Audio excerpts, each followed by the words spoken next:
Steve Sisson and Floyd Whiting.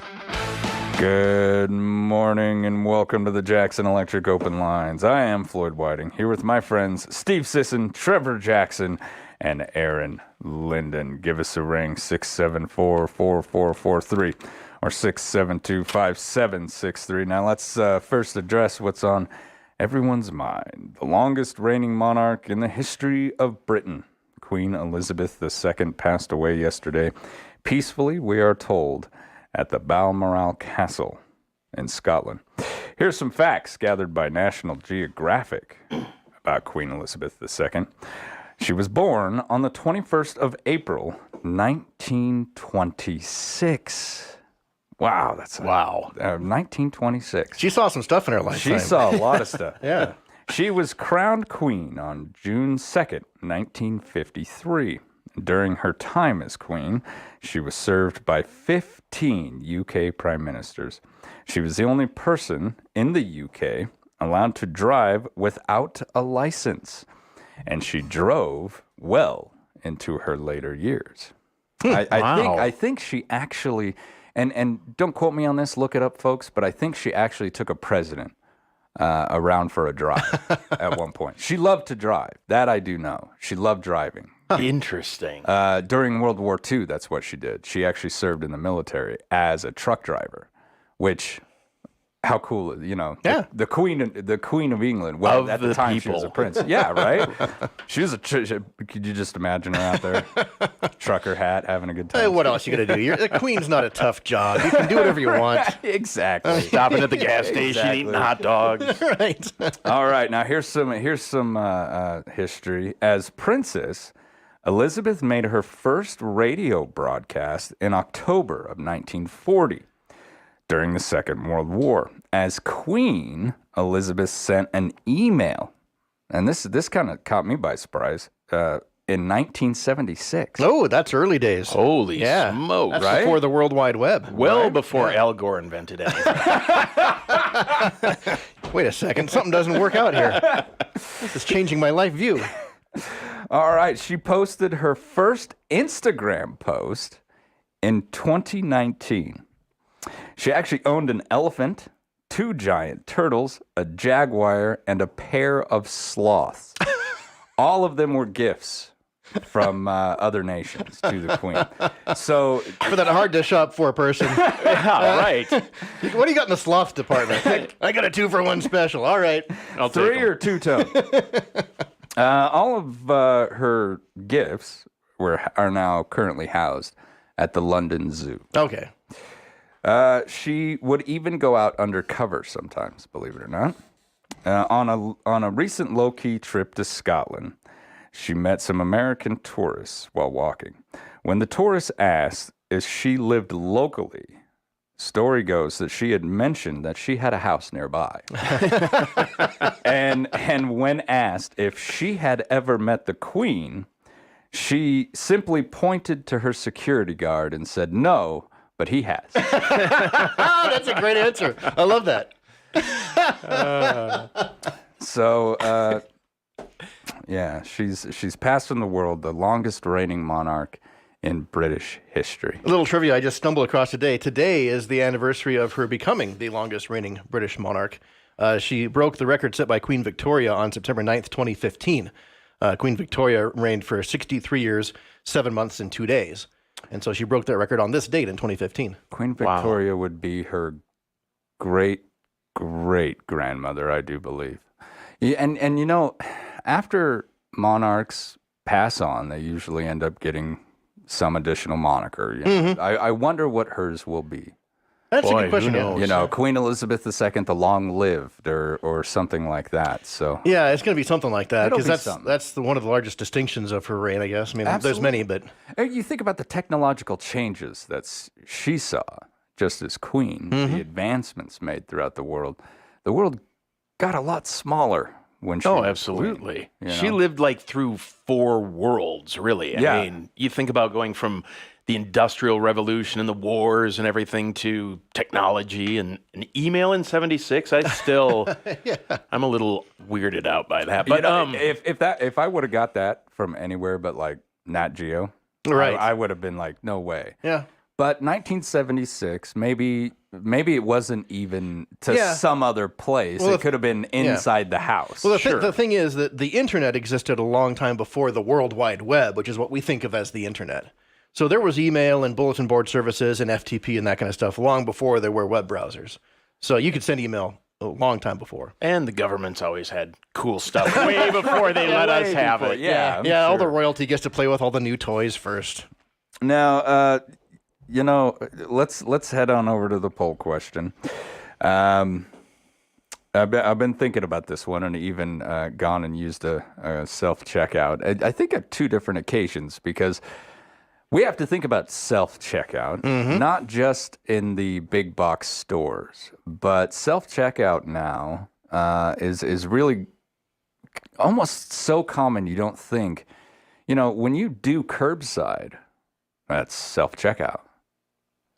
True, yeah. That is a self-checkout. Anytime you purchase anything online, you're doing a self-checkout. Now, when we put this up, we were really just thinking about big box stores. You got a cartload of stuff, and you have to go scan. Because that's basically where this stuff exists right now. Yeah, exactly. So, Steve, would you please? Well, the question, do you use the self-checkout? And we had several options because obviously if you don't use it, you don't use it. So we only had one no. Right. But there are a few other yeses we had in there. You could say yes, you use it all the time.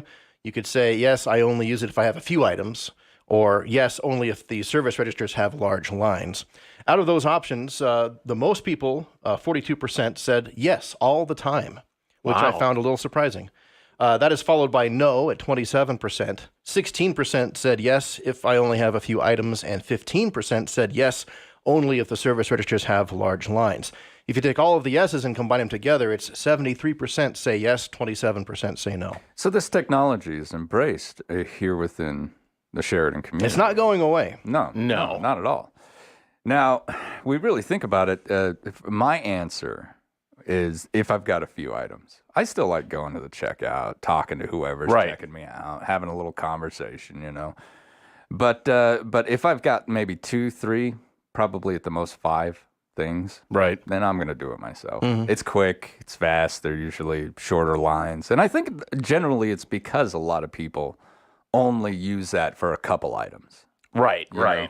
Yeah, if you're going in and doing the $500 shopping spree, I'm not checking that out myself. No. I don't care how long I have to wait. Yeah. Not to mention, and this is just my old curmudgeon-y self. I'm like, I don't get paid to work here. I don't get a discount for doing this. Now, if you kept the prices a little bit lower, but I mean, we're seeing stuff skyrocket, and I get supply chain and all the other stuff they put on that, but I just find it a little irritating. I saw a great joke a couple times this week where it's starting this week, all customers of Walmart will be required to unload the semi-trailers themselves in addition to your register duties. Right. And replace the stuff that you took. Right. Yeah, I'm going to straighten the stocking and all that. Yeah. Pull the stuff in the back to the front. Yeah, I'm probably in the all the time. Really? Yeah. Really? I don't remember the last time I went to a register with somebody actually working there. No. Yeah. Now I'll tell you, this is interesting because like Ridley's, right? You go in there at 5 after 5. I don't know. People must transport there because it's like immediately after work and it's already packed. And Everyone's got to stop. There's 2 lines. And there's like 40 people in each of the lines. They go back halfway into the aisle. Honest to Pete. Yeah. And so I was like, what is this Skip app magic that they have? So I download this thing because I'm like, okay, I needed cheese and eggs and cilantro, whatever. Right. And I'm like, I don't want to wait in line for this. So I download this Skip app thing. You scan your stuff on your phone, pay for it on your phone. It comes up with like confetti, congratulations, you made your purchase. And you just show it to the cashier. They get like a little notification. Yeah. And you walk out. Really? And 80 people look at you like you're a wizard. Like you're the devil. Or you stole it. Right, yes. One of the two. But nobody else, I've never seen anybody else use it. Yeah. I saw the sign there for it, but yeah. I've never, it's magic. So you'd say you really like it then? I do like that aspect of it. Now, if I'm going again, big, the like, big one, hey, we haven't gone in 2 weeks, and we got to get a lot of stuff, I'm standing in line. Yeah. I'm not going to stand there holding all this stuff, trying to use my phone and scan each thing. And Well, there are certain things that are more difficult, like vegetables and fruit and stuff that you can't scan. Yeah, like weights. That gets a Yeah. little more cumbersome than just scanning a barcode. right, if it's like, oh, a bulb of garlic's 59 cents. I mean, you just scan the little thing, and that's fine. But yeah, if you're weighing stuff, that can be a little cumbersome. You know, it brings to mind, like, and this is something that maybe some of the listeners out there might be saying, you're removing someone's job. But if we really look at the progress of technology, that's what tech does. Yes, and it removes those jobs, but it creates others. Yes, it Right. does. And you've also got to think about, you know, big transitions in American social economics. So you've got the master-apprentice relationship that was the cornerstone of industry in this country since its founding, until the assembly line came along. And even when that progress started to show its head en masse, everyone started throwing a fit about that, saying, you're destroying the master-apprentice relationship. I can't believe you do this. Right. And society, what are you doing? But we have to look at the absolute advantages that the assembly line has made for us. You know, it made things cheaper so that more people could buy it. And once an assembly line is formed, you still need to take those people that used to, you know, make one shoe, like that was your job. Yeah. You were an apprentice. My your father master was said- the right shoe guy. Yeah, right? My uncle was the left shoe guy. But now your entire family just makes the sole, or just makes the tongue, or just makes the laces. or the little plastic things that go on the end of the laces. That'd be a frustrating job. So, but the assembly line actually created more jobs because, you know, then all of a sudden we started getting out of the small buildings or the small factories into these massive textile plants where we could produce a bunch of stuff and get it out there. And so these changes in society, they're always going to be met with, you know, both absolute celebration and absolute frustration. Yeah. Absolutely. And if we really think about changes that have occurred, say, within like a boomer generation up to now, self-service gasoline stations. Right. Right. You know, I can remember, even I can remember, you know, and I'm 42 years old, and I can remember going to the gas station with my dad.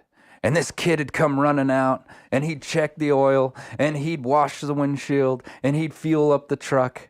Boom. And it was full service. When was the last time you received full service at a gas station? Do you even remember? Oregon. Oregon. Yeah. You because can't, there. you yeah. can't pump It's your own still gas. law Yeah. there. It's yeah. like illegal. And you can't like fill it up, and when it clicks off and It's done. and it's 78-32, which would drive most people nuts or whatever, you're done. Yeah, You can't top it off. Yeah. Isn't that And they won't crazy? let you touch it. I learned that lesson the hard way Yeah. because I didn't know about that. And the little dude came running out. Oh, they yelling. get mad. They get mad. Yeah. you must not be from around here. You're right. It was a Chevron station in Baker City that I experienced exactly what you're talking about. Man, they get mad when you touch that thing. Holy cow. Yeah, but pumping your own gas is a common thing now. Yeah, no one even thinks about it. Operating your own elevator. People used to have elevator operators in the hotels. Right. Making your own phone call. You used to have to pick it up and talk to the operator. Yeah. And tell them to place the call in. Now, Yep. Even, what was it? Was it Laugh-In? yeah, That had Oh, yeah. the operator who'd sit there and she would laugh. I can't remember the actress. Lily Tomlin. There you go. Yeah. Yes, she was the operator who always made comments about the callers. was that Hee Haw or was that Laugh-In? I don't remember. I can't can't remember. If it was remember. Oh, Trevor says it was Laugh-In. Was it Laugh-In? Laugh-In. Okay. Uh, You know, Hee Haw. I like to. that was- was a great show. That was Telegram. Or Telegram. Yeah. I did like Hee Haw. It had its moments. It had its moments. Yeah, so, you know, it's just the advent of technology. It's just another thing. I would say that the pros, especially for businesses, you know, the initial investment is probably pretty expensive to get that. And then having to get your customer base kind of used to doing it. And I could only imagine the first person who was like, check this thing out, and someone's like, well, where's the guy that stands and does it? And they're like, no, you're doing it. Really? Yeah. It's a smoother checkout. It tends to go a lot faster. And for those, kind of like myself, believe it or not, a little introverted, it's minimal contact. So Absolutely. you can get more people, because I've heard it myself. People say, I'm not going in there. Too many people shop there. Yeah. I don't want to do My goal in those stores is to get in and out as quickly as fast possible. you Yeah. can. Yeah. And probably with a hoodie, sunglasses, and never look up. Yeah. Looking like a Marvel character trying to hide. Exactly. Right? Ted Wazinski or whatever, the Unabomber. Kaczynski, yeah. So it's minimal contact, which, of course, during the pandemic was huge. Oh, Huge. sure. You didn't want to talk to anybody. And so you just went in, self-checkout, get out. And there are some cons. Customer difficulties. Not everybody knows how to run these things. And as far as I've seen, most of them all seem to be pretty much the same format. I mean, and to anybody out there who's like, I don't get this, I'm sorry to say this, but it seems pretty simple. Barcode, put the card in or put your money in, and you're done. But who hasn't been standing there and all of a sudden you can't get this to scan, or you scanned it twice and now you got It's the wrong barcode. or something's I will tell you every time's a broad brush, but it's darn near every time that I and someone else that I know that has my same name, and I won't mention it, spelled differently, I always say, how do you break Walmart? Every time. Every time. Because it's double scanning or whatever. And then, you're waiting for the person that's helping. The lights flashing. Four other people. Yeah. It's like you just hit the jackpot. Right? Yeah. Waiting for the attendant, yeah. And that I would say is a definite con. And the one poor person who has to man all those it's so dozen or bad so for those registers. people. Yeah. They've got to take care of everybody in that little Or, area. God forbid, you try and buy cough medicine. Oh, And they come over and they're Yeah. like, I need an ID. I'm like, for what? The gray in my beard is my idea. Okay. Isn't my attitude enough? I've got the old curmudgeon attitude. It's getting worse by the minute. I need to see some ID. Your Why? generation is ruining the world. Exactly. Oh, okay. That'll do. Carry on, sir. I need a passport, social security number, and That is frustrating, though, and I understand why they do it. With kids doing stuff. But Well, it's not like I'm buying a 6-pack of Robitussin. Come on.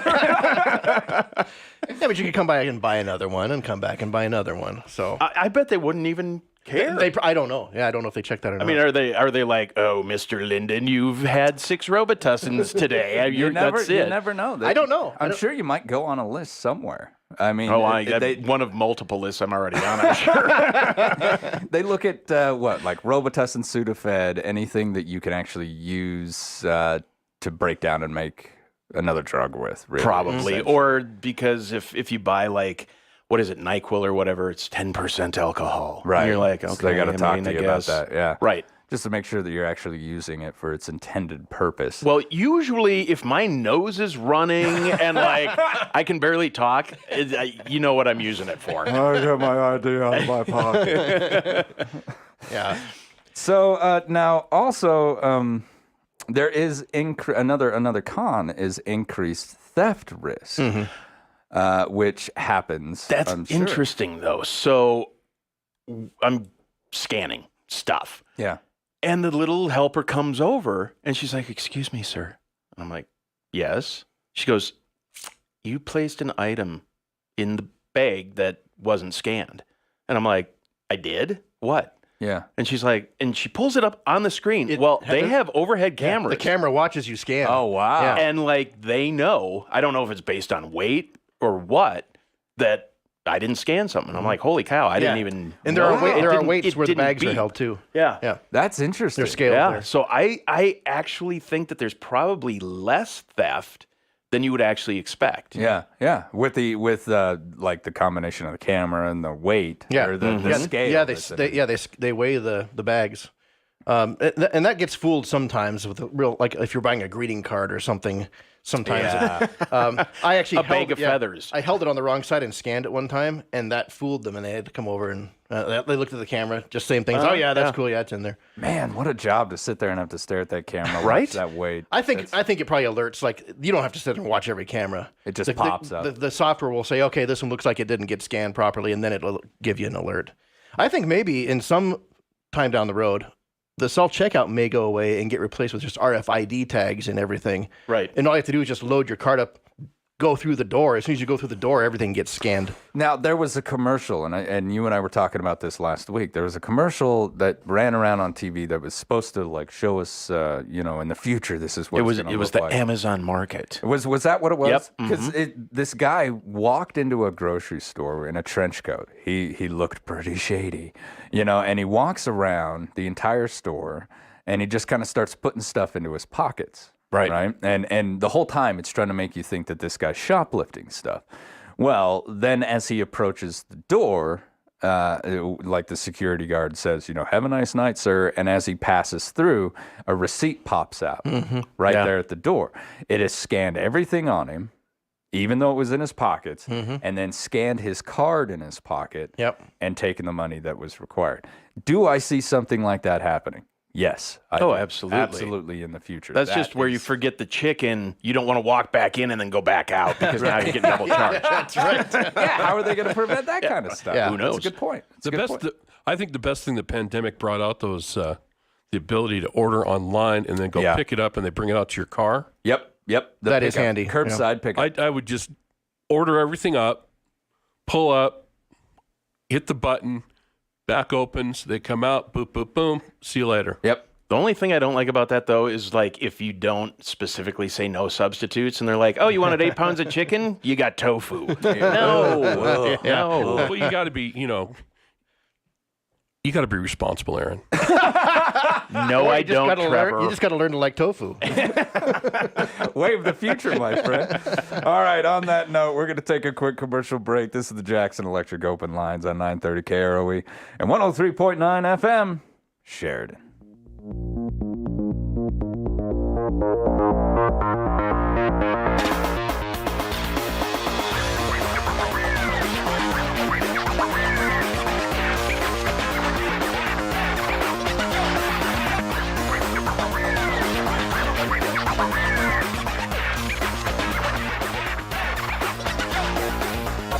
Plug into Jackson Electric and feel the power. If it has anything to do with electricity, anything at all, call Jackson Electric. Commercial, residential, agricultural, it makes no difference. Call Jackson Electric. Jackson Electric does high-efficiency LED lighting and fire alarm systems installation, wiring at home, wiring a business, new electrical service, or enlarging existing service. Call Jackson Electric and you'll see the light. 1851 North Main in Sheridan.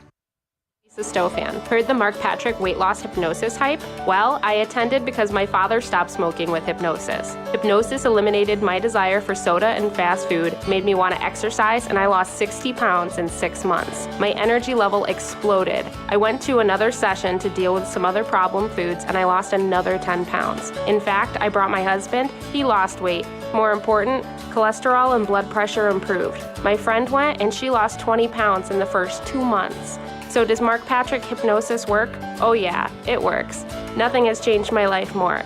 Well, except maybe my husband. He's so proud of me, makes me cry. Join Mark Patrick seminars and lose the weight or stop smoking, guaranteed, for only $49.99. The weight loss seminar is Sunday, September 18th at the Ramada in Sheridan. It's 11 a.m. to 1 p.m.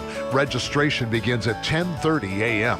The Stop Smoking seminar starts at 2 p.m. and registration at 1:30. The Sheridan Farmers Market is back for another great season on Grinnell Plaza with local produce, meat, eggs, coffee, baked goods, and outstanding locally handcrafted items. Every Thursday, 5 to 7 p.m., you can find the best our hardworking local producers have to offer. Special thanks to our season sponsor, First Federal Bank and Trust. See you Thursday on Grinnell Plaza at the Sheridan Farmers Market. And remember, please leave your pets at home. Hi, this is Brad at Prime Rate Motors, where we are looking to buy your clean used vehicles, tractors, ATVs, and much more. We will also down trade and do appraisals. Here at Prime Rate Motors, we are a full service dealership offering quality used cars, trucks, and SUVs. Our Super Trailer store features a wide variety of stock, utility, and cargo trailers. Prime Rate Motors has been making customers happy for decades. See us today at 2305 Coffin Avenue in Sheridan or online at PrimeRateMotors.com. This week on the Weekend Sports Wrap podcast, we recap week 1 of the college football season, including the Wyoming Cowboys proving us and everybody wrong in the process. We also talk about Russell Wilson getting an extension with the Broncos before he even throws a single pass for Denver, as well as the Donovan Mitchell trade, sending Donovan Mitchell to the Cleveland Cavaliers for a bunch of assets. We talk about those topics and more on the Weekend Sports Wrap podcast on SheridanMedia.com or wherever you get your podcasts. Hey there, this is Jessica Madden from Impact 307 inviting you to apply for the Sheridan Startup Challenge. Whether your idea is a concept or you're in the early stages of entrepreneurship, you have nothing to lose by applying, but you could gain a share of $100,000 toward making your dream a reality. The application is free, simple, and confidential. Apply at impact307.org by September 19th. We've helped launch over 225 startups in Wyoming. Why not yours? Call 675-1939 with any questions.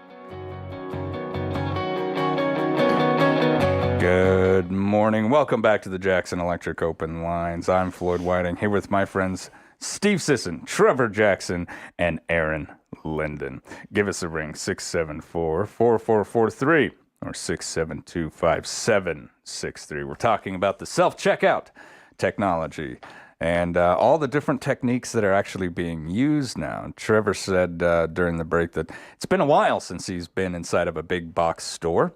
He rather enjoys the curbside delivery. Yeah. And when I say a while, I do believe he said around 2019 he stopped doing that. He knew the pandemic was coming. Look, here's my deal. I totally get it. I understand that. I wouldn't be. I started the pandemic just because. Just so he wouldn't have to go shopping. He was patient zero. Yeah. Standing off to the side. How am I going to change this? How can I avoid going into this store ever again? I know. So there's a lot of different ways that we have self-checkout. We got a caller right now, too. So let's go to the caller. Good morning. You're on the Jackson Electric Open Line. Well, it's still a beautiful day in Sheridan County today. Absolutely is. So you're talking about something that need to resurrect here, go down to the library and dig through the Sheridan Press files. I was in the hospital in May 1969, a little time on my hands, and I wrote a letter to the editor. I kept it around for a while, but I can't find it because we moved several times. But anyway, I had an article about baby future, and in that I predicted that as a newborn kids would be, rather than get a Social Security card, would have a chip inserted under a thumbnail. And this would be your ID for life. And it could be read if you were not allowed in a store or a building, the door would not open. Everything would be accredited to your account. When you went into a store, the items were scanned. You never had to carry any money. This stuff would be subtracted from your account. And even things like my garage sale would be subject to scrutiny because you would be audited to the things that you have if they'd been legally purchased. If you had something that was not accounted for, you would be arrested. And it sort of predicted a grim picture of what might happen. And of course, the book 1984 had come out, and that kind of prompted the thoughts about how things could evolve. But it seems at that time I had other people comment about, oh, that'll never happen. But you can see where this is going eventually. In China, is almost at that point right now. It's something to think about. It is something to think about. And I would actually say, I really don't see that happening for a few generations. And I'll tell you why. The masks. Yes, a lot of resistance to that. A lot of resistance. Yep. I think if we were to look at situations where a government entity or even a financial entity decided, you know what, this is how we're going to do things, the blowback, the pushback, the resist against that would be so great right now that it might even just completely ruin that entity, you know, where it's like, I can't even believe you're thinking about this. Unless you're in China, because they have this social currency system. Yes. I saw the movie Logan's Run. Right, yeah, I Yep. remember that. Yep, Logan's Run. Logan's Run, yep. How old did you have to be? It was You were toast when you were 30. But Yep. Yeah. Everybody had the little gem in the palm of hand. their Yeah. hand.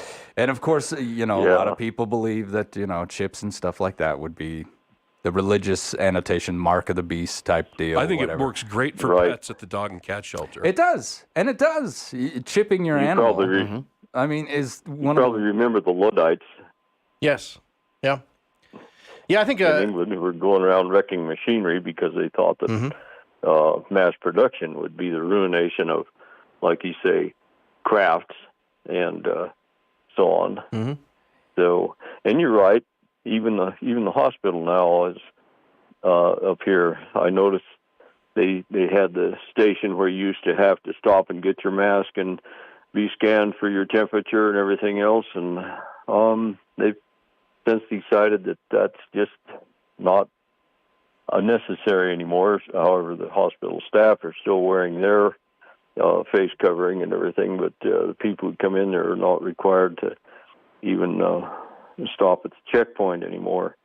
And so this hysteria over this stuff is tapering off, and I think somewhere down the line we're going to see that Dr. Fauci is, I'm not sure exactly what they could charge him with or anything, but his advice was rather poor, and it caused a huge problem for this country in lost wages, businesses closing down and everything, when it seems like it wasn't entirely necessary. Well, I can tell overreaction. you, Dr. Fauci will never be charged with anything.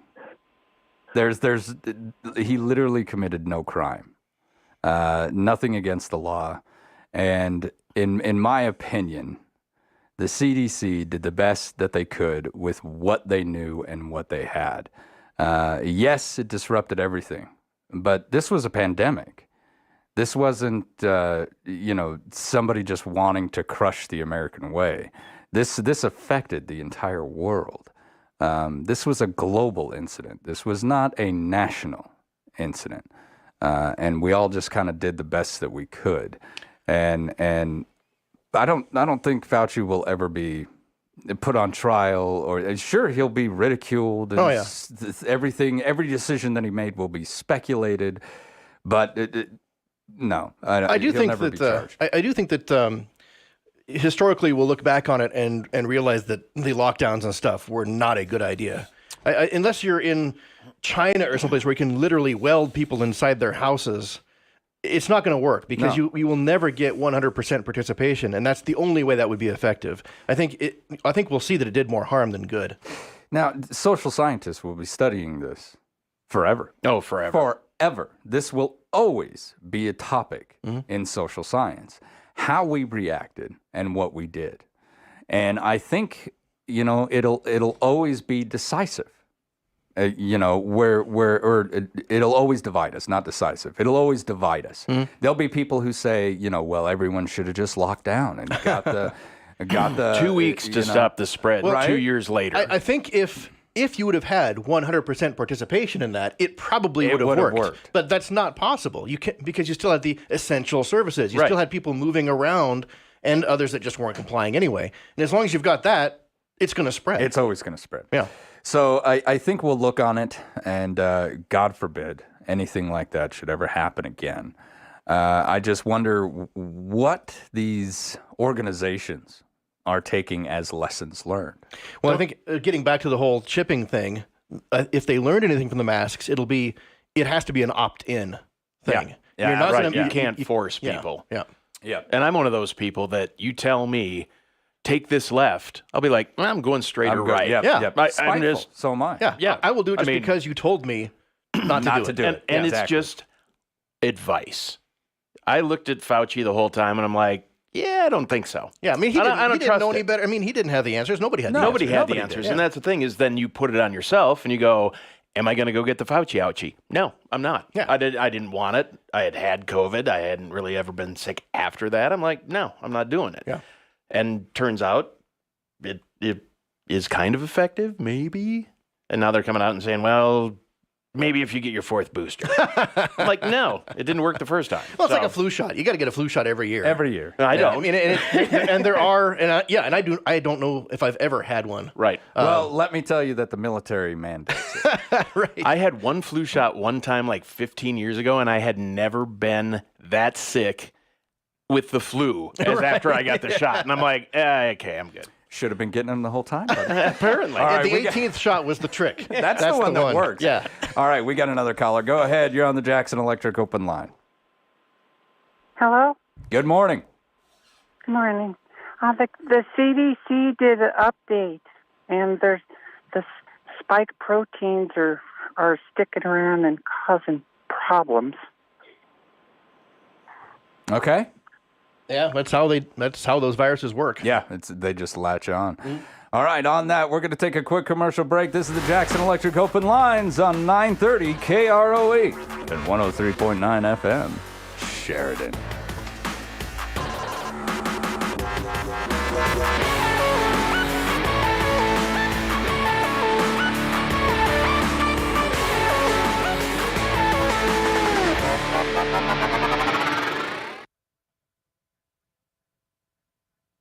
From the simplest to the most complex electrical applications, Jackson Electric has the knowledge, experience, and reputation to meet and exceed any electrical need or equipment. Jackson Electric expertise even includes phone systems, data systems, LED lighting systems, fire alarm systems, and irrigation systems, residential, commercial, industrial, agricultural. If it has anything to do with electricity, anything at all, Jackson Electric does it. 1851 North Main in Sheridan. What if you had more time to manage your business operations, sell your products, or take a vacation?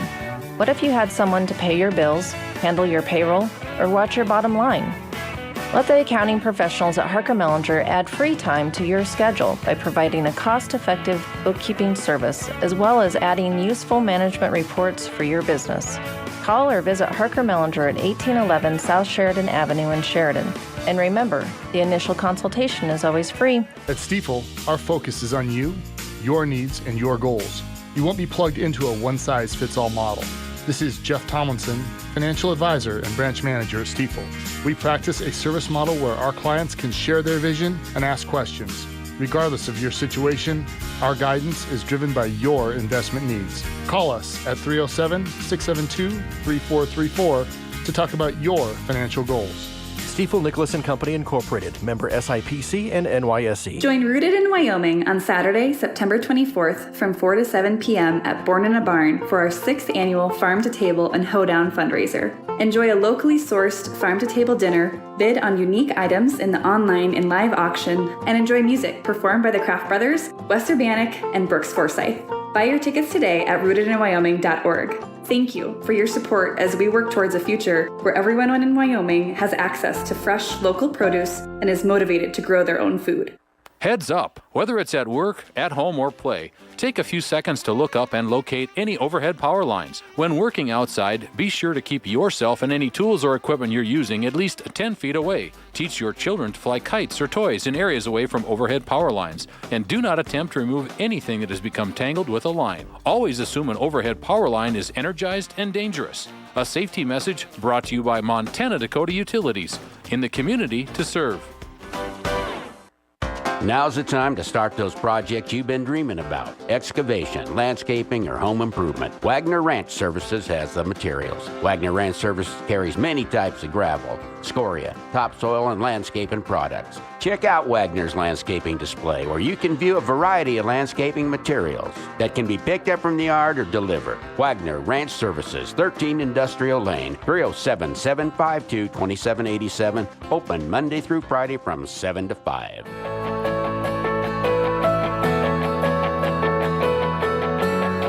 Good morning and welcome back to Jackson Electric Open Lines. I'm your host, Floyd Whiting. I'm here with my friends Steve Sisson, Trevor Jackson, and Aaron Linden. You want to give us a call, 674-4443 or 672-5763. We're talking about all kinds of advances in technology as our society moves forward this morning.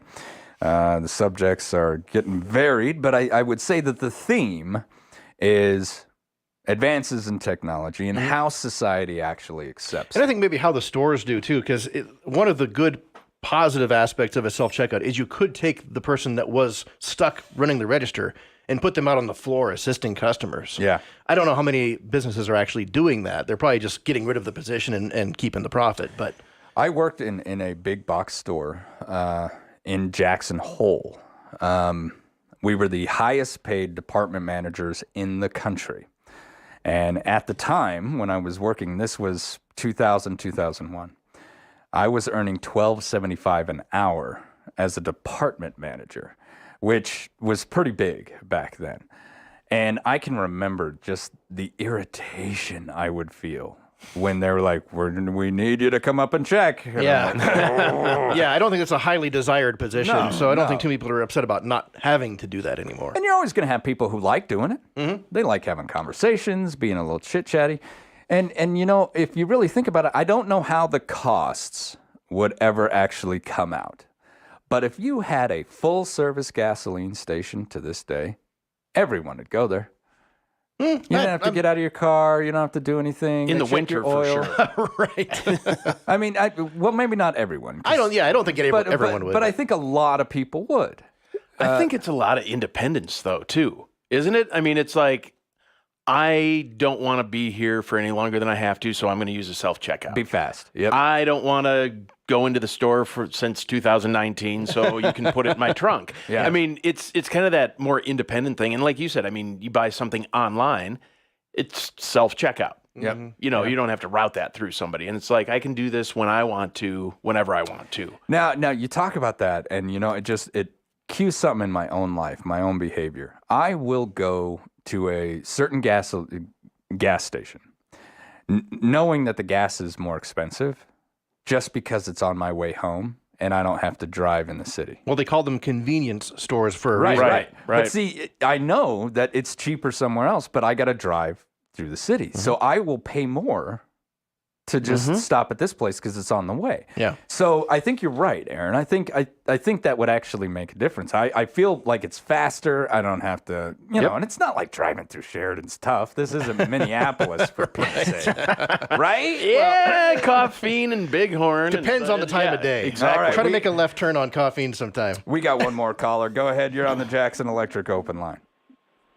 Hello? Good morning. Good morning. Hey, let me turn the radio off here. We have a quick thing on the COVID jab that was given out. There's a lot of settlements being made right now already, being settled by hospitals over the mandates. So that's something we need to, as we were just talking about, what we'd like to do being one thing, and what the plan of society on the other side. And that's why we're having these battles right now. But really, I wanted to give people the opportunity to check out a documentary by CBS. It's called Arming Ukraine. Have you guys heard of it? No. Yeah, it deals with what was going on over in Ukraine dealing with our weapons, and it's saying that 70% of these weapons aren't showing up. where they're needing, and they're found on the black market. And it's a CBS documentary called Arming Ukraine. I think you can find it on Rumble pretty easy. Find it on, I wonder why you can't find it on CBS. Yeah, interesting. Why wouldn't that just be pretty much everywhere? Steve, what are you finding? I don't know. Nothing yet. He's Googling. I have not heard You of can it. imagine one of those big howitzers would be great duck hunting. Wouldn't it? Oh, man. Well, if you want the duck afterwards? Yeah. Who needs the duck? I just want to see the feathers. Let me tell you something. I do believe it was 7 with a B, maybe even more, dollars that ended up disappearing. And I'm not justifying this. I'm saying, folks, if this is going on, then it absolutely needs to be investigated. Mm-hmm. Oh, yeah. It absolutely needs to be looked at. But while we're looking at that, someone go out and find me all the money that we lost during the Iraq War, please. Mm-hmm. Because I'm pretty sure that there's a lot of pockets that got pretty full over that conflict. The trick with that is when you deal with national security stuff, the accountability kind of starts, it gets very difficult. It disappears. I did find. And not just cash, but antiquities. Absolutely. Sure, absolutely. Absolutely. Look at what the Germans took during the war. I did find I found information on arming Ukraine, but it says editor's note. Article has been updated to reflect changes since the CBS reporting documentary Arming Ukraine, that things have gotten a lot better, significantly improved in the weapons transfers. So I don't know. I don't know anything about it. I'll do some research on it. Yeah, we'll have to take a look into that. When it comes to war, there's also another great documentary out there, and I do believe it's called Iraq Bought and Sold.